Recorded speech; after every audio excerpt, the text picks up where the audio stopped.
Assalamualaikum warahmatullahi wabarakatuh. Perkenalkan, saya Thomas Jarangkuti, program studi Profesi Nurse Stigas Muhammadiyah Palembang. Pada saat ini sedang berada di stase peminatan gawat darurat dan kritis.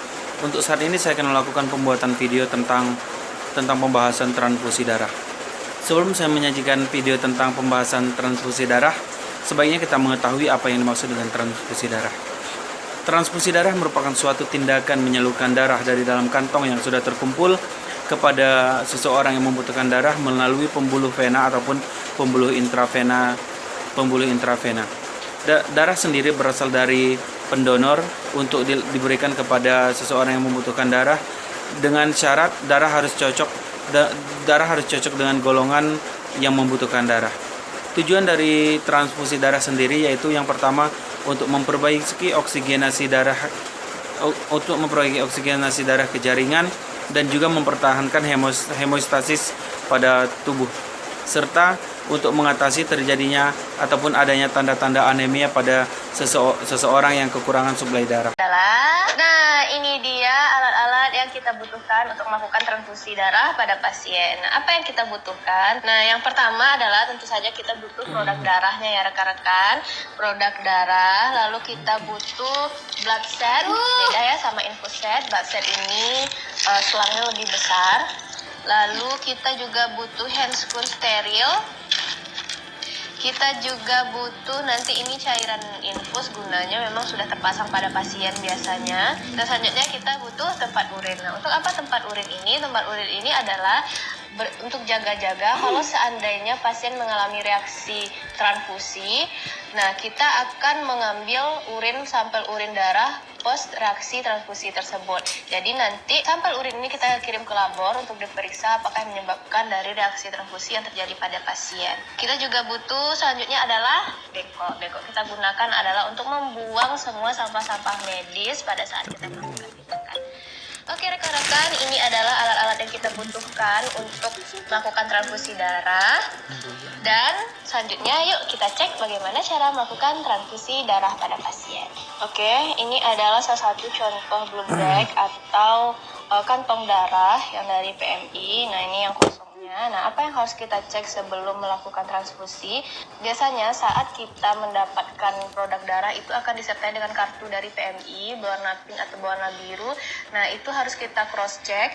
Kita tengok di situ, kita samakan datanya. Yang pertama yang paling penting adalah tentu saja teman-teman harus memastikan di sini ada ABO atau RH type. Di sini berarti adalah apa golongan darahnya. Apakah golongan darah yang tertera di sini itu sama dengan yang kita butuhkan atau sama dengan dibutuhkan pasien, dan dicek juga di kartu yang warna pink atau warna biru apakah sama golongan darahnya.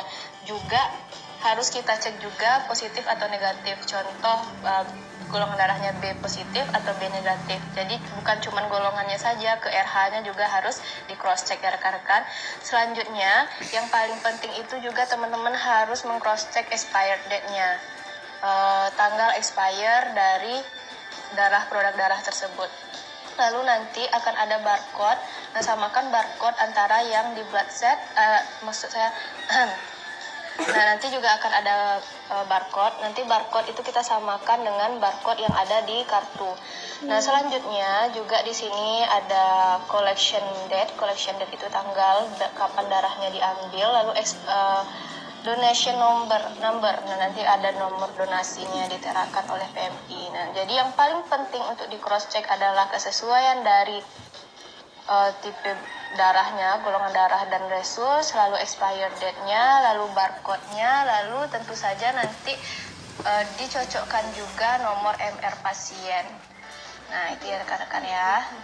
Oke rekan-rekan, sekarang kita akan mulai melakukan pemberian transfusi darah pada pasien. Untuk transfusi kita harus utamakan safety-nya dulu rekan-rekan. Jadi pertama kita cek order dokter dulu. Kita tengok di situ berapa darah yang akan diberikan, apa golongan darah pasien, riwayat transfusi pasien, riwayat alergi pasien, dan riwayat reaksi transfusi pada pasien tersebut.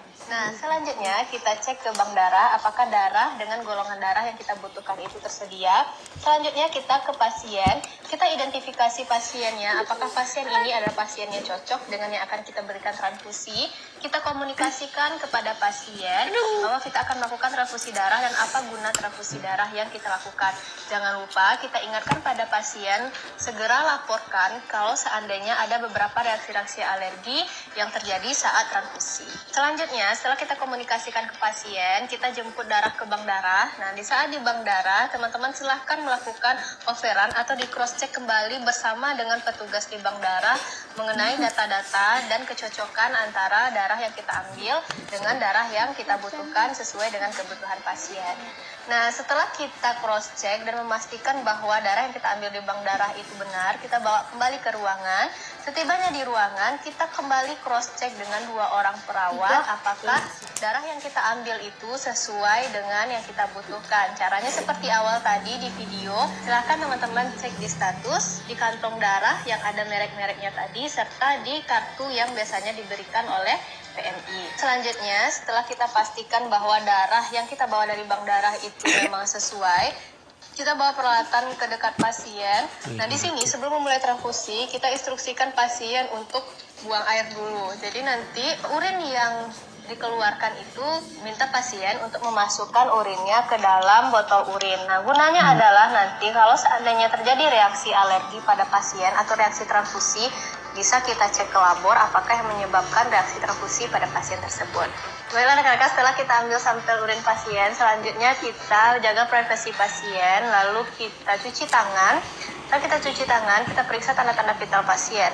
Nah, tanda-tanda vital yang kita periksa seperti biasa, yaitu frekuensi nadi, frekuensi nafas, tekanan darah, serta suhu tubuh pasien. Setelah kita periksa tanda-tanda vital, selanjutnya kita pasang handscoon.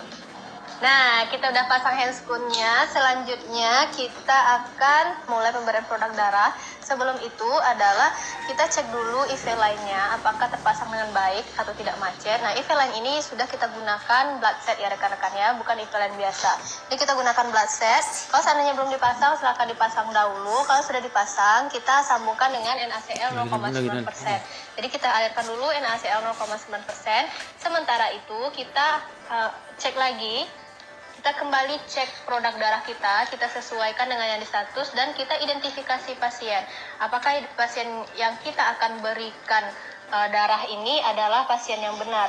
Setelah kita pastikan semuanya benar, semuanya sesuai, kita klaim, kita hentikan dulu NaCl 0,9%-nya, lalu kita ganti dengan produk darah kita. Nah, baiklah, setelah terpasang, kita alirkan produk darah kita dengan kecepatan 25-50 ml per jam. Nah, untuk 15 menit pertama, kita tetap berada di dekat pasien untuk mengobservasi apakah ada reaksi transfusi pada pasien. Untuk 15 menit pertama, kita tetap bersama pasien untuk memantau apakah ada reaksi transfusi pada pasien. Jika tidak ada, kita akan tetap mengukur ATTV pasien sekali 15 menit dalam 30 menit pertama. Nah, kalau seandainya pada saat kita melakukan transfusi darah, lalu terjadi reaksi transfusi atau reaksi alergi, yang kita lakukan adalah segera hentikan aliran dari darahnya, kita ganti nanti langsung darah ini ke NaCl, kita alirkan dan langsung lapor ke dokter untuk tindakan kolaborasi, serta urin yang kita ambil tadi segera antarkan ke laboratorium untuk memeriksa apakah penyebab dari reaksi transfusi pada pasien. Nah, setelah kita pastikan pasien tidak ada reaksi transfusi selama transfusi, lalu transfusi darahnya atau darah yang kita berikan sudah habis,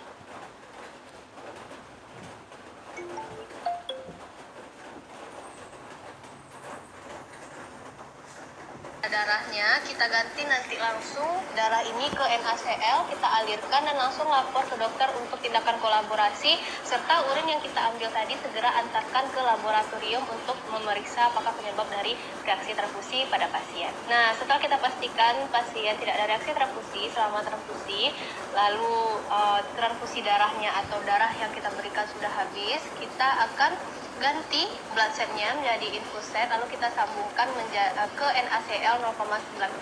Nah, selanjutnya kita buang kantong darah beserta blood set-nya ke tempat sampah infeksius, lalu kita bereskan peralatan, kita buka handscoon, lalu kita cuci tangan, serta jangan lupa dokumentasikan di setiap tindakan ini. Mungkin itu saja video yang dapat saya sampaikan tentang proses transfusi darah.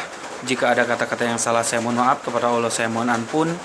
Akhir kata saya ucapkan terima kasih. Wassalamualaikum warahmatullahi wabarakatuh.